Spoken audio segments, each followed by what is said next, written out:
Hello. Welcome, everyone. I'm Matteo Galizzi from the Department of Psychological and Behavioral Science, and I'm going to chair this event. Before some introductory notes, please notice that the event will be recorded and made available to the page of the LSE Open Research Working Group. Please put your mobile phone on silent. And there is an assembly point outside the SWE OC building in case of an emergency. The format of the event is that we will start with a brief introduction on the panel and then of the book, and then we will have a discussion for around 35 minutes between the presenter and the panelists. And then we will open up for Q&A from the rest of the audience. We aim to finish at 5 minutes to 2. But the room is booked for another half an hour, and you are welcome to stay for informal chat. Not with me. Okay, you can. Yeah, 2 p.m. I have another meeting to chair. Okay, thank you. Thank you. Welcome to my life. Hey, sorry, thank you very much. Yeah. Thank you very much for the panelists.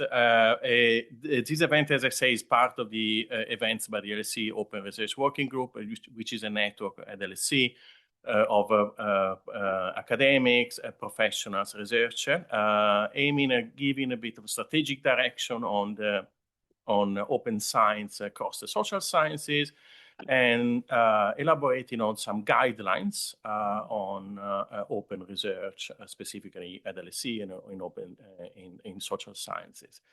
The events, typically our events are recorded and made available online.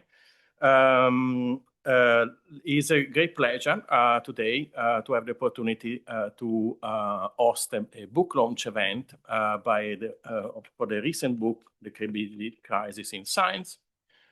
Here, I've read it and very much enjoyed by Professor Thomas Plümper and Professor Eric Neumayer. I'm going to introduce more formally the authors in a second. By the MIT Press is just been published in March 2026. And it's a very important book following up on another book, previous book by the same author a few years ago. Arguing that the credibility crisis in science, social science, but generally speaking, science, is going far beyond data fabrication, manipulation, and is involving very often some minor tweaks in research design, in data analysis, that are very often getting undetected in the debate by the journals. And today the panel will discuss the main contribution of the books, and we'll review some of the contribution of the books.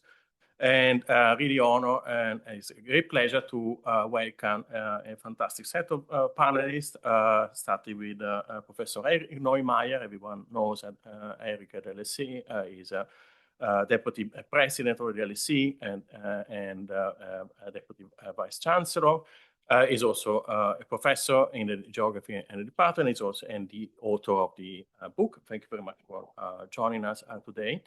And together in the panel, we have a couple of fantastic colleagues at the LSE. Dr. Eder Kaps, who is an associate professor of marketing in the Department of Management, and Professor Patrick Sturgis, the head of the department in the Department of Methodology at the LSE. Thank you very much, Eder and Patrick, for joining us.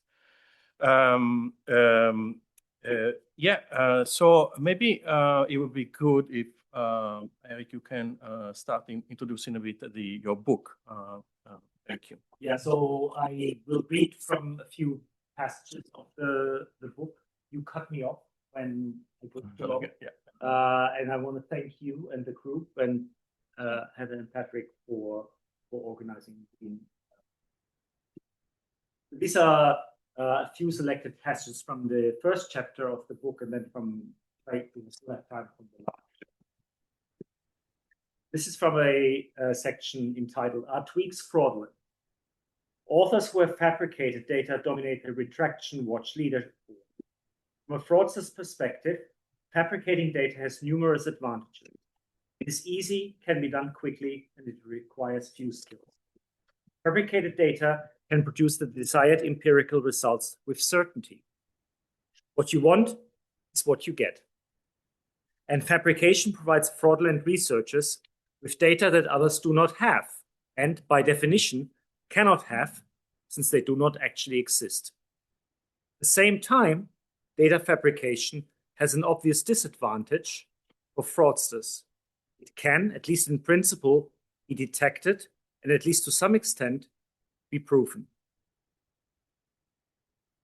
Fraudsters command a portfolio of alternative techniques that extend far beyond and are more subtle than data fabrication and blatant data manipulation. Tweaks are any small modifications intended to fine-tune research designs or model specifications with the purpose to improve, in inverted comma, empirical results, to increase the level of statistical significance, the effect size, the direction of the effect, the functional form of the effect, and so on. All in the interest of the tweaker. Tweaking is always possible because of researcher degrees of freedom, the ability of researchers to influence the quantity of interest by choices made in the research design and in the model specification. Tweaks serve the same purpose as data fabrication. They aim to make a scientific manuscript more publishable, thereby generating benefits for the tweaker, more publications, publications in better journals, and more citations, all of which mean a better chance for tenure, promotion, outside offers, salary increases, attention, and fame. Or they bring empirical results in line with the researcher's theoretical and ideological priors. In any case, tweaks serve the same interest. Tweaks serve the interest of the tweaker. Tweaking harms the integrity of science. Just like data fabrication and manipulation, tweaking differs from honest mistakes because it is both intentional and, well, not honest. Tweaks come in many shapes and forms, some of which are known as p-hacking, harking, data dredging, or cooking. McIntyre, we have an engagement with McIntyre, who, even though we're very critical, is super friendly to the book and said, well, you caught me there. You're right. I did underestimate this as a problem. So he talks about, so he has data fabrication on the one hand, and then there's some murky category where he knows things are not quite right, but he doesn't call it fraud. So that's just in terms of background. McIntyre's murky category does not consist of a few outlying cases, few and far in between. Tweaks are, for all we know, much more common than data fabrication and manipulation.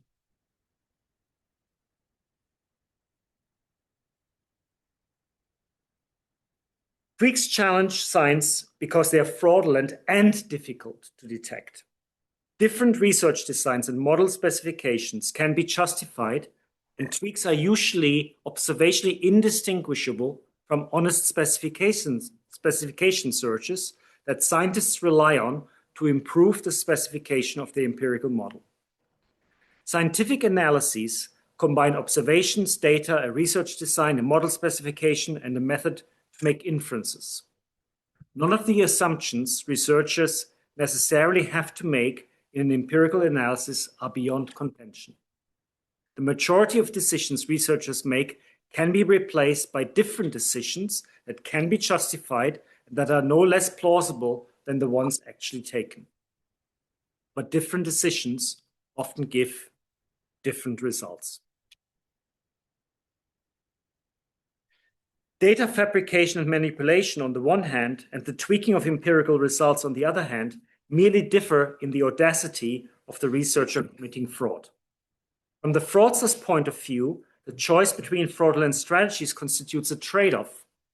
The trade-off between the ease with which the desired results can be obtained on the one hand, and the probability of detection on the other. Data fabrication and manipulation are quick solutions that do not require much work, effort, or superior technical skills. They do, however, carry a greater risk of being discovered. The opposite holds for tweaks. They require at least an equal amount of effort and often more skilled than honestly conducted research, but they are unlikely to be detected. Tweaks cannot be observed but must be inferred. It may well be the case that a scholar's preferred research design or model specification differs markedly from those preferred by other researchers. This might raise the suspicion of tweaking, but suspicion is not proof. Researchers have different perspectives on research design and model specification, and thus results differ. And while whistleblowers have uncovered many cases of data fabrication and manipulation, they have nothing to gain by suggesting that empirical research results have been tweaked. Scientists may often suspect tweaking in the work of others, but allegations that estimates have indeed been manipulated remain rare, basically non-existent. Is that a bit of time? Yeah. Okay. Yeah. Science has lost some of its standing with the public. While skepticism about scientific findings can be healthy and is an inherent part of the scientific process, general disbelief and distrust of scientific findings pose very significant challenges. Scientists have a vested interest in regaining some of that lost trust. This is easier said than done. But much would be gained if scientists were honest about the uncertainties associated with scientific results, honest with other scientists in scientific publications, and honest in public statements. Scientists must learn to distinguish between scientific results and their private opinions, and they should promote brutal transparency in scientific research, not hide potential conflicts of interest, and find ways to improve communication between themselves and the public in order to rebuild trust. Now it's a little bit looking into the future at how this with AI, and then I'm done because I'm going to give you the maximum time. Yeah, we've read all this, you know. Indeed, I hope you have. The future of tweaking, the future of scientific fraud is unwritten. Maybe, just maybe, things are getting worse. Artificial intelligence is not only able to write text. AI is already able to estimate models, produce graphs, use random forest techniques to search through the model space for analyses that work, in inverted commas. The options are endless. There can be little doubt that AI will make it easier for fraudsters to tweak their results. At the same time, AI will improve counter-tweaking strategies. Just as tweakers can use intelligent search algorithms to find the model specification that gives the desired results, fraud chasers can employ AI in their forensic work to detect fraud. For example, by estimating a large number of models that satisfy predefined conditions. Tweaking is not much different from doping.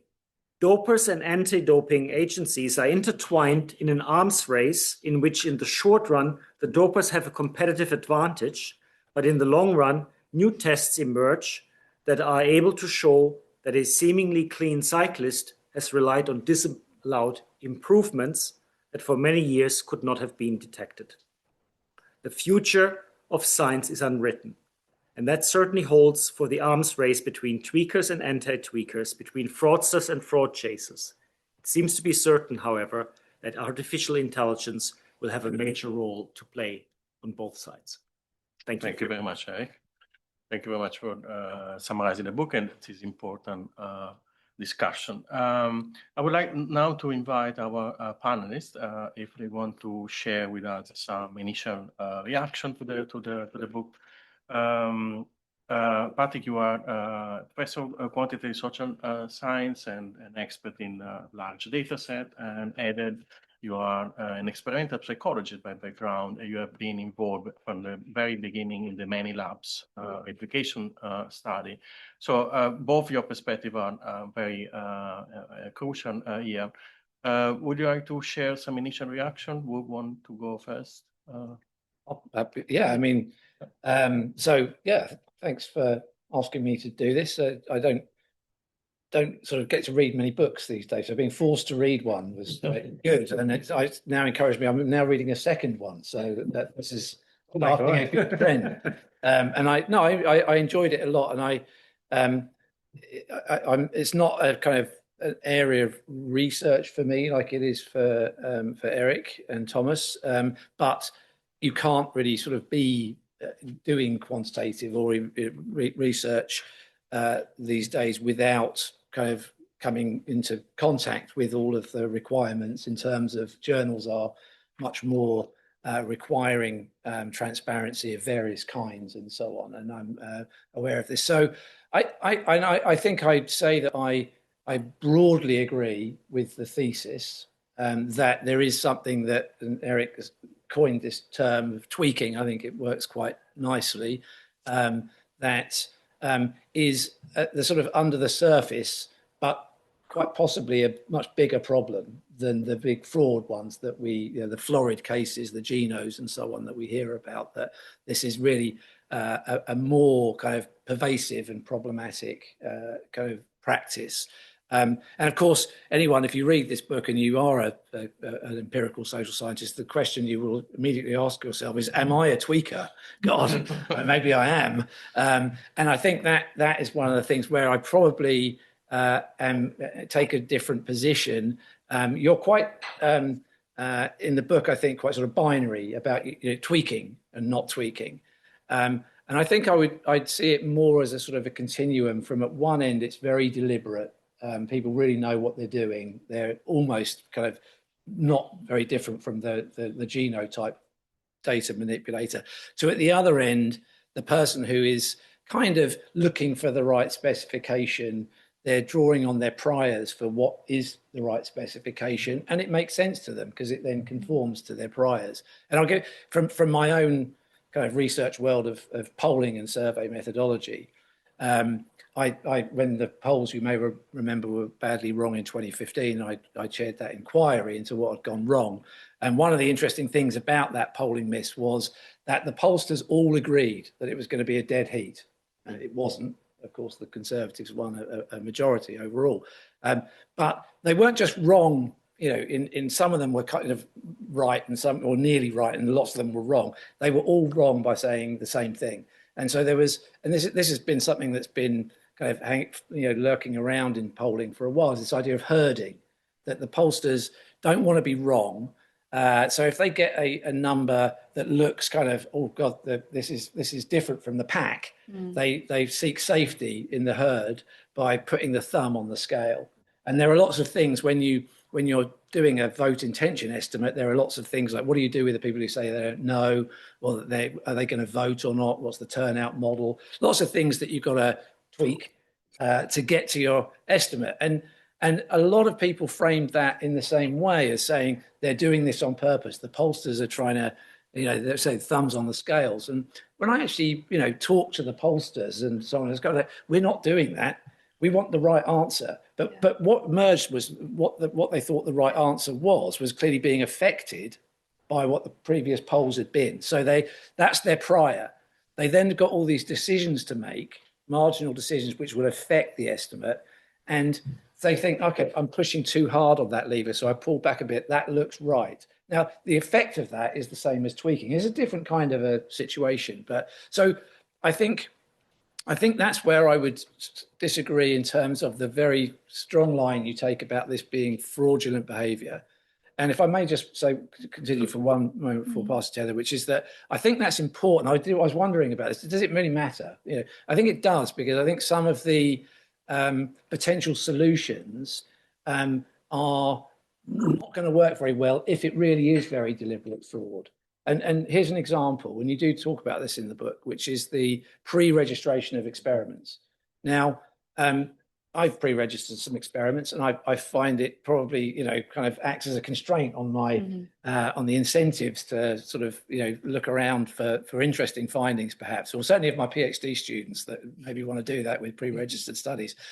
So that's been an effective constraint. But I have thought that the point about, well, you could just do some preliminary stuff and then pre-register, but that's a very deliberate act, right? That would be, so I think that that sort of pre-registration of experiments is going to work a lot better if my slightly more benign perspective is more correct than your more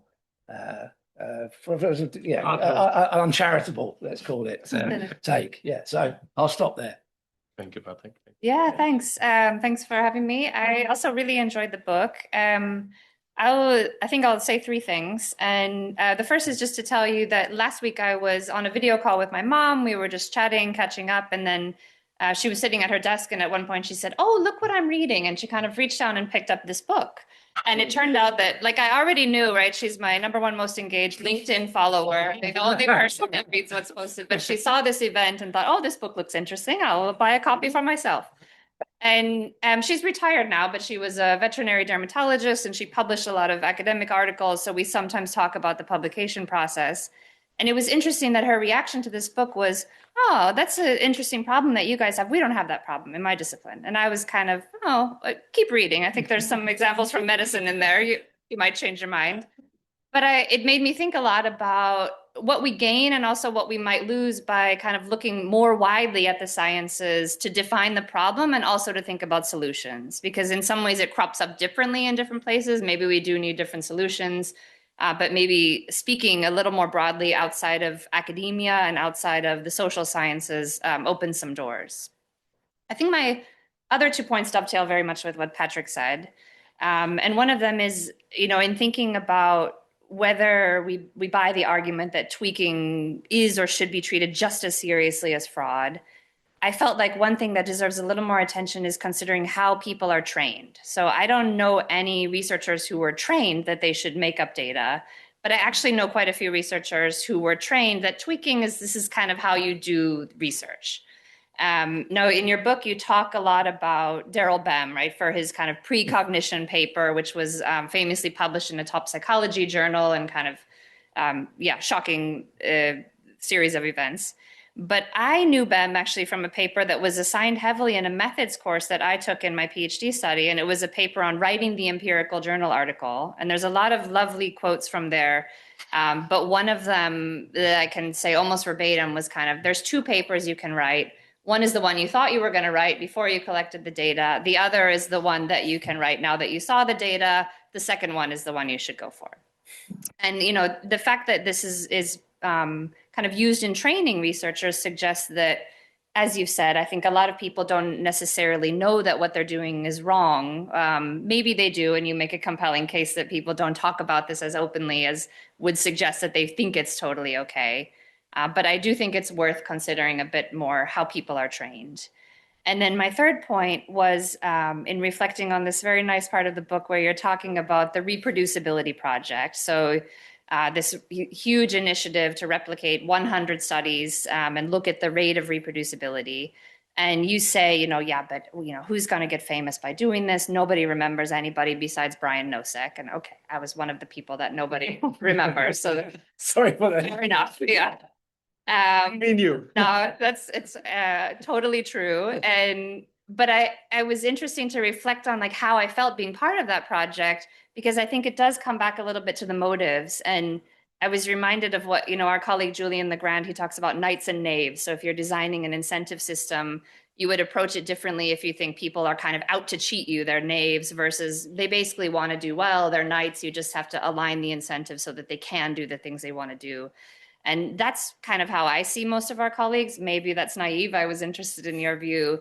But that's why I think that a lot of these tools like pre-registration are somewhat promising, because they are something that protects us from our own biases. Thank you very much, Anna. Eric, do you want to? Yeah, if I can say a few words just sort of in response. Am I a tweaker myself? So Thomas and I had this controversy about whether we should say something on that, because I have no doubt that we tweaked as well in a certain sense in the past, and I'll tell you why in a moment.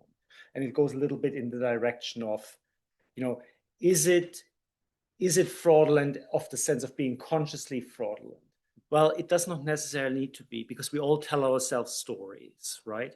So we convince ourselves that the specification that we have chosen is, of course, the best model. It just so happens to also tell the story that we wanted to tell. And I think that's really dangerous. But I think this is what often happens. And I'm pretty sure there were instances in the 100 or so papers that I have published where maybe, we thought, this is a justifiable model. It also brings out the effect we want to show as statistically significant or something like that. And then we convince ourselves that that is actually the model to go for. Okay? So that is, of course, a more subtle form of tweaking. You don't even realize anymore that you do, because you were shown in the methodology courses, you do certain things and then they produce certain they produce certain results. When you say it makes sense to them, that's exactly what I mean, right? Unfortunately, even more so now, and I think this has become worse with activism entering the academia. We want to show certain results, or many of us want to show certain results. We come with ideological priors. We have a view on the world, and we want the data to confess to this worldview. This is what Dietrich Stapel, who was a much more data fabrication, data manipulation, he said, well, I had these very strong priors, and then these stupid data didn't confirm. And so I changed the 4 to a 2 and the 5 to a 3, and all of a sudden it was there. And I think a lot of that is going on. Now, I love that your mom was reading that. Was reading. Said, make sure you get credit for one international sale. Very, very, very, very good. Credit. I mean, I will say, and on this, I believe we have failed. It was never. I don't think it was ever realistic. We wanted to write the book initially entire in a sort of popular sort of fashion, without any sort of technical jargon. That proved impossible.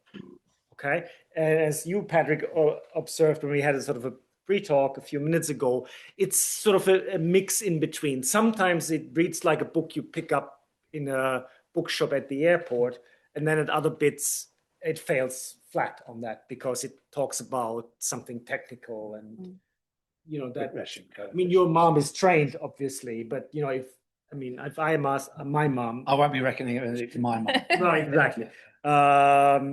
Because it's unfortunately it's not for a lay. You got to have some sort of academic training or background. What do I think about pre-registering?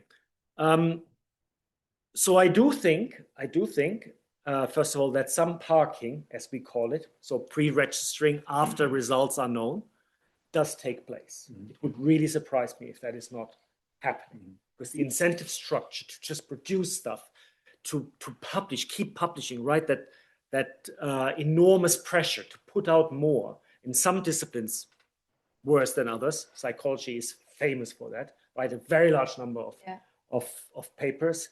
That pressure, if some people did not succumb to this. More importantly, perhaps, and Thomas has written a paper on that on his own, where he looked at, I believe he looked at 50 or 60 pre-registered studies in political science, the pre-register plan, and then what was actually published. And there's often a big divergence between the two. But it's just not the case that, there is this plan, and then I slavishly stick to that. Stuff happens in between. Sometimes that gets explained, sometimes it just doesn't. The other problem is, of course, that I think the pre-registering works for experiments. Yeah, definitely not. I cannot see that for observational data analysis. We all know that. That's not how it works. Yeah. So unfortunately, and I do believe that still the majority of substantively interesting questions in the social sciences in particular, unfortunately, we only have observational data analysis because you can't do experiments on really significant issues. That's one of the things, the sort of representative of the observational community. I sort of, you distinguish in the book between causal models and experiments and observational, but obviously in when you're doing an observational quantitative study, often you're trying to make causal inferences still, and you through control usually, and that's where the sort of this model specification issue comes in, and you can keep searching around, adding, removing control variables, different functional forms, and so on. But I think, and that's, as you were saying, you know, earlier in your career, that's how you would end up with the right model, and one that's consistent with your expectations and so on. So, but that doesn't strike me as necessarily terrible practice, because when do we ever know the true model? I mean, even if you've got some kind of, you know, very precise DAG to, you know, guide your analytic strategy and so on, there's still an almost infinite number of model specifications. So I was kind of wondering what would you submit to a journal if you were being very transparent? Is it like literally every single, and even if you did that, would that rule out the possibility that the one model that is there that you would have presented is actually the true model? You know, so first of all, I don't think the true model exists, right? And one of the things that is very difficult to achieve, but would be really, really good for the sciences and the social sciences in particular, if we were just more honest with all the uncertainty that there is. Okay, what we get instead is the following. This is my baseline model. It shows the following effect. Now I have selected 10 robustness models that shows exactly the same, because I have carefully selected those 10 robustness test models that show the same effect. Okay, you would show me the papers that shows 2 or 3 of these robustness models have a much wider confidence interval, the effect is not statistically significant, and then they have a discussion around that. It practically never exists. Right? Because everyone is. Some reviewers ask for that, though. I mean, they do for me. I mean, they do, and then sometimes I think what happens is a paper gets rejected because the reviewer fails at that stage. The reviewers as well should stop considering a non-robust finding as, oh, clearly you haven't shown anything. Okay, so I'm asking for that radical embrace of the much bigger uncertainty there is, not just on the part of authors, but also on the part of reviewers and editors, not least because we say in the final chapter of the book, one major way of making progress is if reviewers and editors select the robustness test, as sometimes happens, but still too often it's just authors. It's like dopers selecting the doping test that they know that they will pass. Okay, when you select your own robustness test. But for fear, if one single robustness test shows not the effect, boom, the paper is doomed. Which often happens because stupid reviewers say, oh no, so clearly you haven't found an effect or whatever. Okay, or an editor. Anything that sounds remotely problematic about a paper, editor immediately being overrun and not willing to make hard decisions themselves. They just go with the least common denominator and say, I'm going to reject that paper. So it creates that fear and that incentive to show a clean slate. So that's the first problem. And then the second problem, I do think we have seen over the last 20 or 30 years, more and more of ideological priors coming into science. And that is the problem, okay? And maybe in my beginning still so, but certainly when I started working with Thomas, who is much more, he's right-wing, B, he is, totally different on so many things than me. Whenever we started a research project, we always had that initial conversation. Are we happy to publish anything that comes out of that? We're not going to show that, I don't know, women's rights have a positive effect on X or whatever, on Y, okay? We're gonna, whatever the data show to the best of our abilities, that's what we're going to show. And that's what shields you from tweaking. My worry is a lot of the young researchers in particular, let me take that back. A lot of the researchers come with their ideological price, intend to show something, okay? And maybe they don't know what they're doing, but they're so ingrained into this that they make these choices, they're not even aware of it, but it's clear that they want to show something. And that is, to me, is the big problem. Thank you, Harry. Thank you. You want to add something? It reminded me of a conversation that you and I had a couple of weeks ago, Matteo, because we were thinking about one thing that doesn't come up in the book very much, which is the kind of pre-data collection registered report. And I think you can only register a report, right, if the idea is whatever comes out is going to be interesting. And a lot of research in the past, at least in psychology, that's been done has not fit that format. So if you think about the example you discuss a lot of the hurricanes killing more people when they have female names instead of male names. If I said, look, I found that the death is equivalent regardless of the gender of the hurricane name, nobody finds this interesting or surprising. It's only published because it's surprising. And I think if we focus on studying questions that are interesting no matter what we find, that kind of shapes already the direction of the paper, but also kind of frees you a little bit from the need to tweak. Yeah, thank you. Thank you for raising this issue. Can I have your view about registry reports alongside pre-registration? About, sorry, registry reports. So basically, yeah. I mean, I think that I'm very skeptical that I think Eric said it and says in the book about this for observational studies. I think it's actually probably actively bad because it gives a sort of an imprimatur of robustness when it often won't be, because it just isn't really the way if anyone kind of you're doing kind of observational research. So you've got some secondary survey data.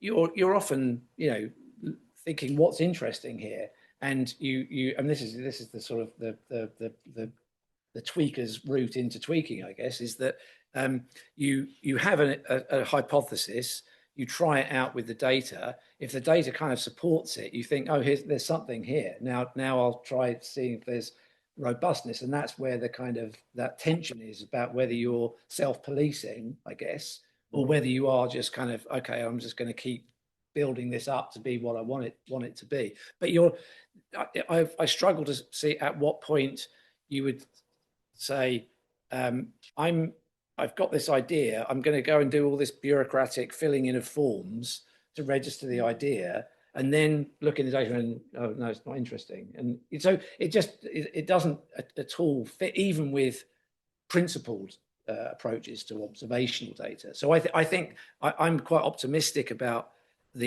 not as a panacea, but I think it puts quite a lot of constraints on people who do want to act in a principled way, who might be responding to incentives in the way that so I think I'm, observational, no; experimental, yes; pre-registration, I think, is a good way to go. I have a question for Eric, if I may, which is about that your book is very much about economists, psychologists, quantitative researchers. But as I was thinking about it, I thought, actually, why wouldn't this also apply to qualitative researchers?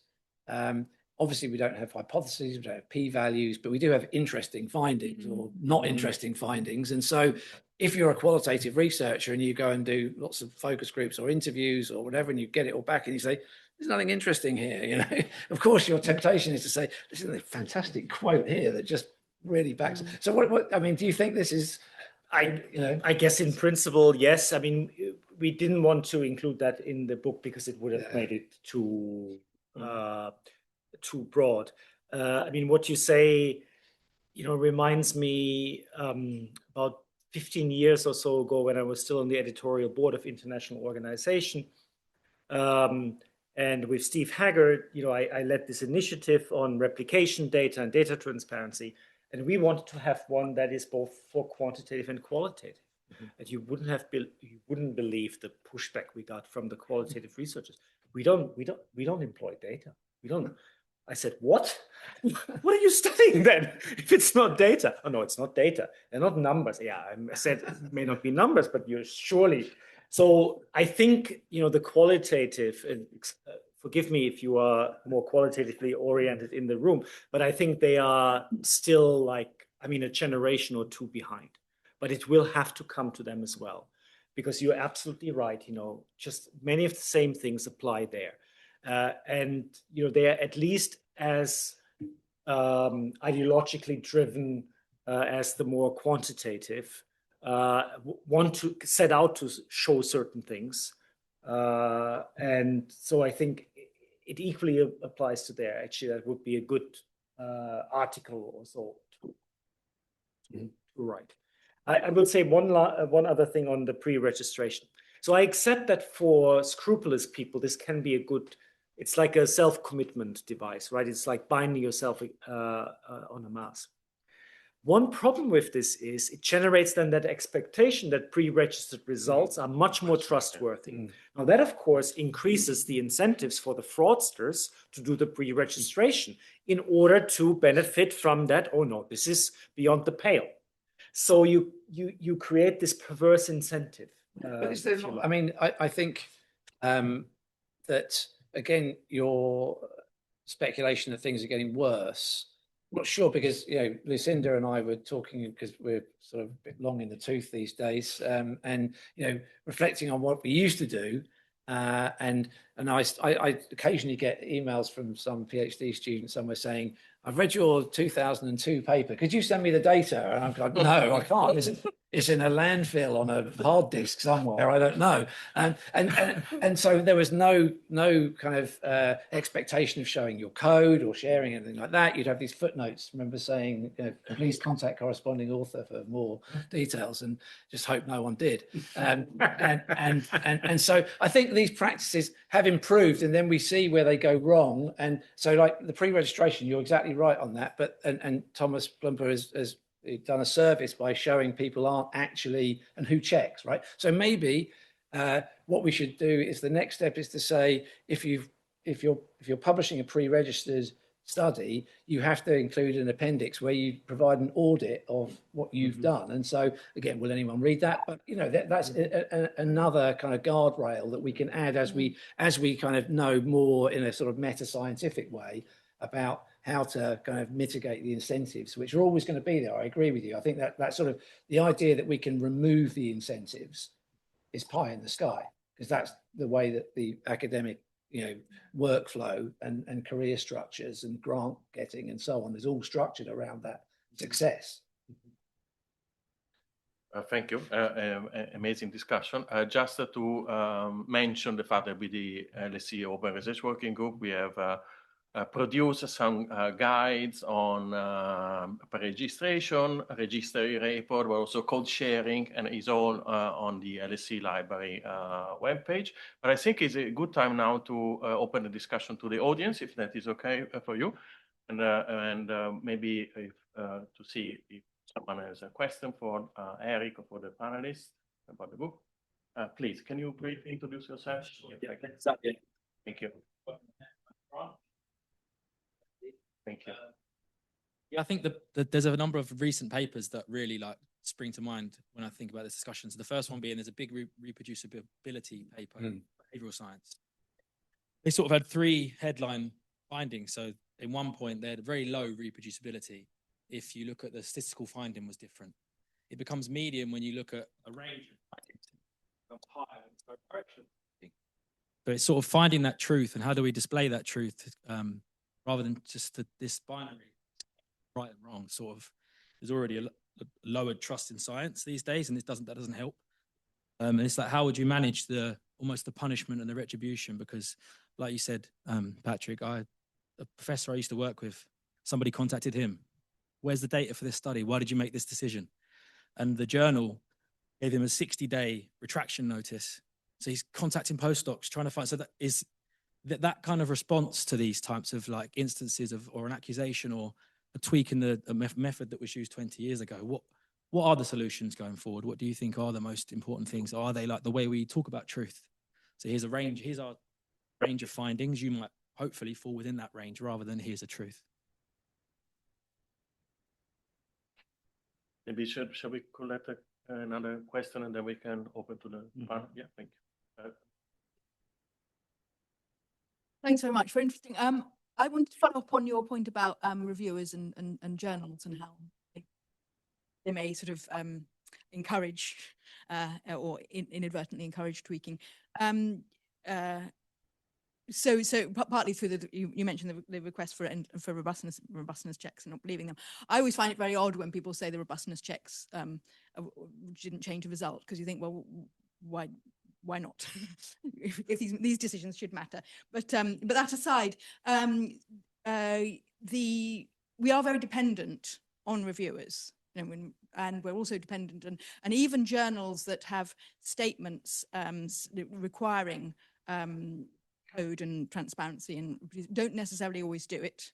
There was a recent study of one journal that I know something about where it requires, you know, it has a statement, it requires all that, but 50% of the papers weren't actually reproducible.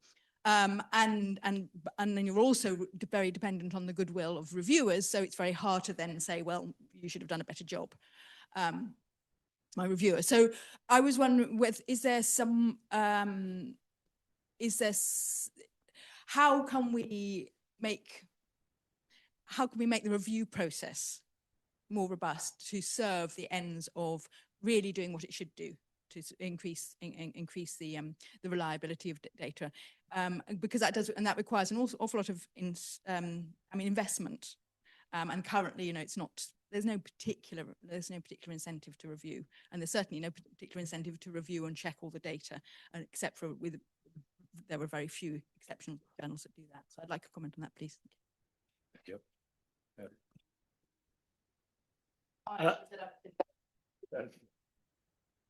Let me first of all say something on these replication studies. These replication studies, and the most famous one, now that I know that you're one of the co-authors there, they actually provide at the aggregate level evidence for tweaking. How so? Not that a large share is not replicable. So many things can go wrong. You know, can you even replicate truly an experiment? So that's not it. But that they are systematically wrong.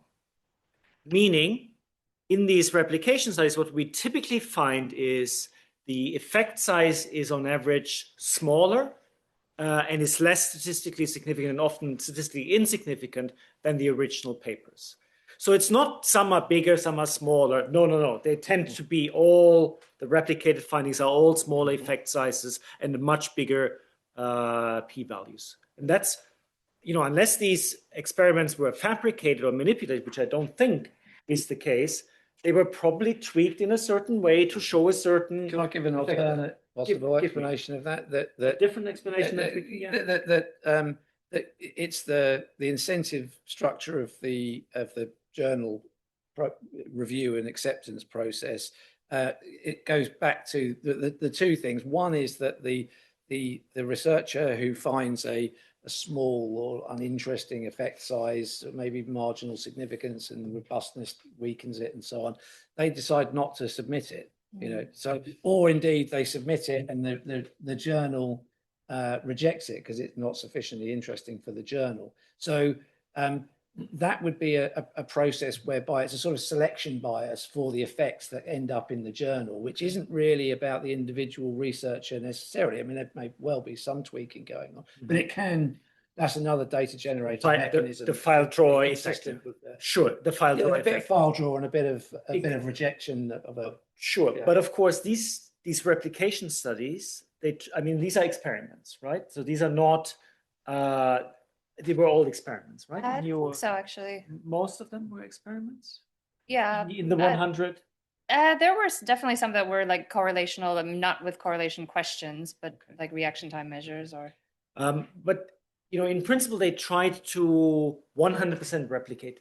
Yeah. I said already, that's really not achievable, but to the extent that is possible. And you find that systematic thing. Now, you could say, well, only the ones survived into the journals that sort of that outlier. I'm still not quite clear why then in the replication study you wouldn't find that same large effect, because you try and do it exactly as in the original study. Yeah, I guess because maybe there's also the sort of just a kind of stochastic side to it that, you know, there's also a stochastic. But wouldn't it go both ways? So the tail ends up in the journal, and the ones, you know, I haven't really thought this through. But you try to replicate the conditions that resulted in the tail of the results. So why does that give systematically. There's always going to be a distribution, isn't there? Yes, but around that. Yeah, around that. But it's not around. It's systematically downward biased in the replication. That's the argument. Okay, so that's a problem. Much more broadly, we should get away from single studies prove anything. They don't prove anything at all. Even the best made study doesn't prove anything at all. If anything, knowledge comes from a whole body of literature, triangulating from various aspects with different methods, with different data, then we know something, which means we know so much less in the social sciences than we pretend we know. Okay? The social sciences are just so much messier than we tell the world. When we put out these public statements, it gets worse when it leaves the researchers and goes into the PR departments of universities, right? Then, all sorts of claims are made, overgeneralizing and all sorts of things, which I can see why it's great for the researcher. You get your, like that hurricane female study, you get into the Washington Post and the New York Times but of course it's bogus, right? Or it's hugely overgeneralized.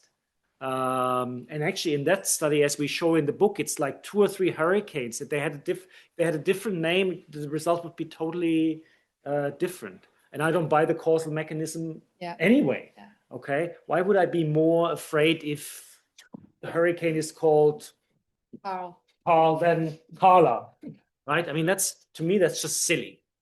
Okay, and yet it was a major report, astonishing finding. So we have to step away from that. We just have to be much more honest with the public that we know so much less than we pretend. The review process, Lucinda, I don't have a good answer for that. I'm not even sure the review process is really is up to standards, and whether we shouldn't. I mean, if we could, whether we should just stop the peer review process, put everything out in repositories and let sort of the crowd decide which ones are good, which ones get cited and not, and do it kind of this way. And by that. Sure, I understand the incentives are not there, but look at it. Sometimes when something is controversial, people will say it has not been through peer review yet, as if that meant very much. You find 2 random people selected from somewhere who said, no, I read it, that's quite okay. Why would that be therefore then, that's then the truth?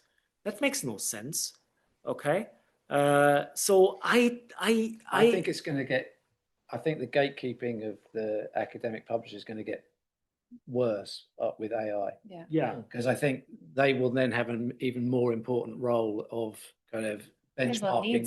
Somebody to sift through. Someone's got to sift through it, or someone's got. We know already the huge increase in submission rates to journals because of that, which is why I'm not sure the system is sustainable and will survive. I lost a little bit of my train of thought. No, that's okay. That's okay. In the review system. Yeah, I can't get it anymore. It's okay. So time for a quick last question, and then we go up. I just have a couple of observations.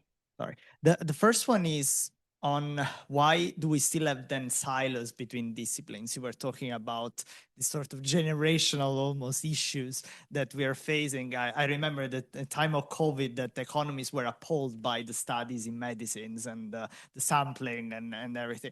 So why does such boundaries, such like very like marked territories in a way still exist? And then does instead the opposite in a way, where in political science I've seen a lot, we have moved towards the methods used in economics instead. Do you think that then we go to the other extreme in which we are actually becoming much more niche and we are getting extremely sophisticated identification strategies, and then the type of questions that we ask are become very problematic?